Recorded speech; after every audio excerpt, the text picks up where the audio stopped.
So in the name of individual freedom, we have become more self-centered, and in the name of being frank, we don't know what to say and what not to say, and even as she mentioned, tit for tat. Now, how can we overcome these feelings or these reactions? یہ چیزیں تو subject of training اور subject of education ہے کہ لوگوں کو بتانا کہ freedom you can not take freedom as a for granted item, تو اور نہ پھر تم فریڈم کو اپنے آپ کو بالکل انڈیویجول کر کے لے سکتے ہو یا لے سکتی ہو. انڈیویجول فریڈم نو ڈاؤٹ سمم بونم ہے، خیر اعلیٰ ہے، بہت بڑی چیز ہے، لیکن تمہیں ایٹ دا سیم ٹائم یہ جاننا ہوگا کہ تم ایک ایسی دنیا میں رہتے ہو جہاں دوسرے بہت سے لوگ رہتے ہیں. تو جس طرح انڈیویجول فریڈم خیر اعلیٰ ہے، بہت بڑی چیز ہے، ٹھیک اسی طرح دوسروں کی رعایت کرنا بھی اعلیٰ انسانی شرافت کا حصہ ہے. دوسروں کے بارے میں ٹالرنس کا طریقہ بھی اختیار کرنا اعلیٰ انسانی شرافت کا طریقہ ہے، انسانی سماج کا لازمی حصہ ہے. اگر ایسا نہ ہو تو انسانی سماج کہلانے کے لائق نہیں ہوگا. کیوں؟ کیونکہ ہم دیکھتے ہیں جنگلوں میں طاقت کا راج ہوتا ہے. جس اینیمل کو طاقت ہوتی ہے وہ دوسرے اینیمل پر چڑھ دوڑتا ہے، جس اینیمل کو جب جو مرضی ہوتی ہے وہ کر ڈالتا ہے. لیکن وی دا ہیومن، ہمیں تو ایسا نہیں ہونا چاہیے، چونکہ ہم اینیمل نہیں ہیں، ہمارے پاس مائنڈ ہے، ہمیں سوچنا ہے. اسی طرح فرینکنس، تو فرینکنس کا مطلب بھی یہ نہیں ہے کہ آدمی دوسروں کے ساتھ شرافت کا طریقہ اختیار نہ کرے، دوسروں کے ساتھ بدتمیزی اختیار کرنے لگے. فرینکنس کا مطلب دراصل کانفیڈنس ہے. فرینکنس کا مطلب جو میں سمجھتا ہوں وہ ہے کانفیڈنس، کہ آدمی کے اندر ایک کانفیڈنس ہو اپنی سوچ کو پریزنٹ کرنے کا، اور اس طرح کی بہت ساری چیزوں کا اس کے اندر ایک کانفیڈنس ہو. تو آدمی کے اندر کانفیڈنس اگر نہ ہو تو اس کا جینا محال ہو جائے.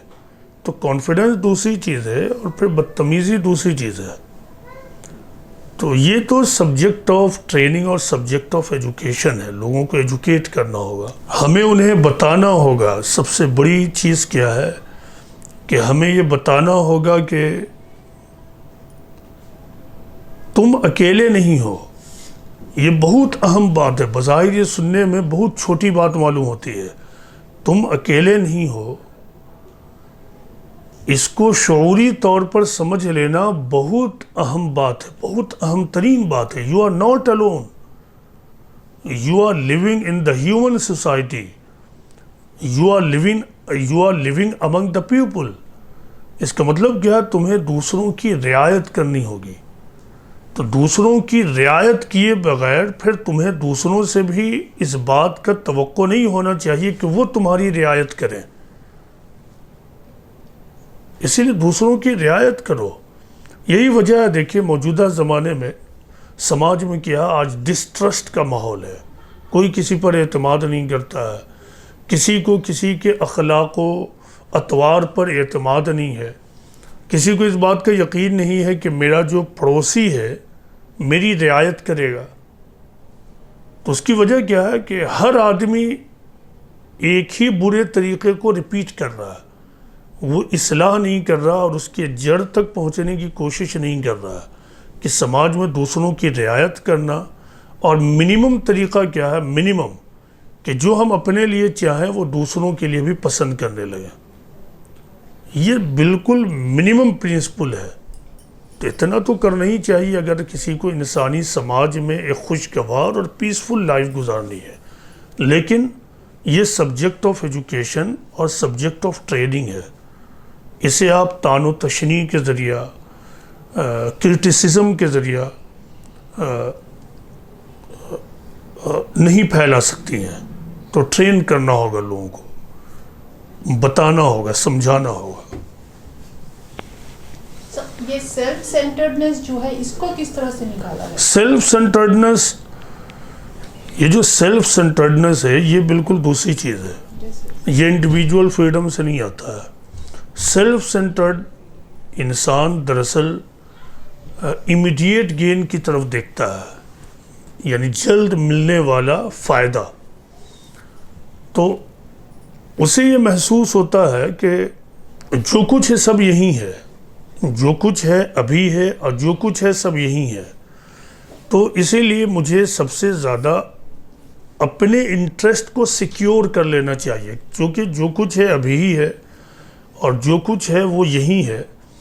تو بہترین طریقہ تو یہی ہے کہ میں اپنے انٹرسٹ کو سیکیور کر لوں. جبکہ حقیقت کیا ہے کہ جو کچھ ہے وہ صرف ابھی نہیں ہے اور جو کچھ ہے صرف یہی نہیں ہے.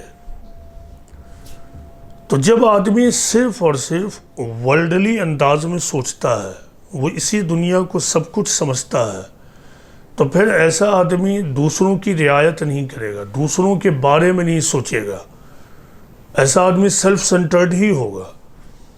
کیونکہ دیکھیے دوسروں کے بارے میں سوچنا انتہائی اعلیٰ انسانی صفت ہے. دوسروں کے بارے میں سوچنا انتہائی اعلیٰ انسانی صفت اور ایٹریبیوٹ ہے. تو یہ ایٹریبیوٹ آسانی سے نہیں آ سکتا ہے. یہ جو صفت ہے آسانی سے نہیں آ سکتی ہے. اس کے لیے کوئی اور انسینٹیو ضرور چاہیے. ایک تو یہ ہے، اگر اس کو بہت ہی محدود دائرے میں کوئی سوچے تو اس انداز میں سوچ سکتا ہے کہ اگر اس دنیا میں ہر آدمی خود غرض ہو جائے تو پھر تو اس دنیا میں ہر آدمی صرف پرابلم ہی میں رہے گا، ہر آدمی کو پرابلم ہوگا. اسی لیے آپ دیکھیے کہ ایسا لگتا ہے کہ موجودہ زمانے میں جس طرح انسان پرابلم میں ہے، اس سے پہلے اتنے پرابلم میں نہیں تھے. پرابلم بھی اور بے سکونی بھی. اس کی وجہ کیا؟ وہی خود غرضی کا بہت زیادہ بڑھ جانا. تو ایک تو یہ ہے کہ آدمی اتنے ہی سوچے کہ اگر آج میں دوسروں کے بارے میں سوچ رہا ہوں تو امید ہے کہ کل وہ بھی میرے بارے میں سوچے. دوسری چیز کیا ہے؟ اسلام میں آخرت کا تصور ہے. اسلام میں یہ بتایا گیا ہے کہ موجودہ دنیا ہی بس نہیں ہے. موجودہ دنیا تو ٹیمپرری دنیا ہے، موجودہ دنیا ایک فانی دنیا ہے. انسان اپنے ہر عمل کا بدلہ کل آخرت میں پائے گا اور اسی کے مطابق اسے یا تو پیراڈائز میں یا ہیل میں ڈال دیا جائے گا. تو یہ بہت بڑا انسینٹیو ہے کہ مجھے ہر عمل کا بہترین بدلہ کل آخرت میں ملے گا. تو اسلامی ٹیچنگ کو اگر سماج میں مان لیا جائے پوری طرح تو اس خود غرضی، یہ جو خود غرضی کا ماحول ہے ختم ہو جائے. خود غرضی کا ماحول ختم ہو جائے. چونکہ سب کو یہ پھر معلوم ہوگا کہ آج ہم یہاں کسی کے ساتھ ایک احسان کر رہے ہیں تو کل آخرت میں اللہ مجھے اس کے بدلے ہزاروں احسان چکائے گا. آج میں کسی کو 1 روپے کی مدد کر رہا ہوں، کل آخرت میں مجھے اس کے بدلہ ہزاروں روپیہ اللہ دے گا، ہزاروں کا انعام دے گا. آج اگر میں دوسروں کے لیے آسانی پیدا کر رہا ہوں تو یہی چیز کل آخرت میں میرے لیے جنت میں داخلے کے لیے آسانی کا سبب بن جائے گی. تو آخرت کا تصور لوگوں کے اندر زندہ کیجیے. اسلام کی تعلیم اس معاملے میں کیا ہے؟ نیکی کر دریا میں ڈال. اسلام اس دنیا میں مدد کا جو کانسیپٹ دیتا ہے وہ یہ نہیں ہے کہ تم اس لیے مدد کرو تاکہ دوسرے تمہاری مدد کریں، تم دوسروں کے ساتھ احسان کرو تاکہ دوسرے بھی احسان کریں. نہیں، اسلام کی جو تعلیم ہے اس کا خلاصہ اس مشہور محاورے میں ہے کہ نیکی کر اور دریا میں ڈال. تو ان تعلیمات کو آگے بڑھائیے، یہی اس کا حل ہے.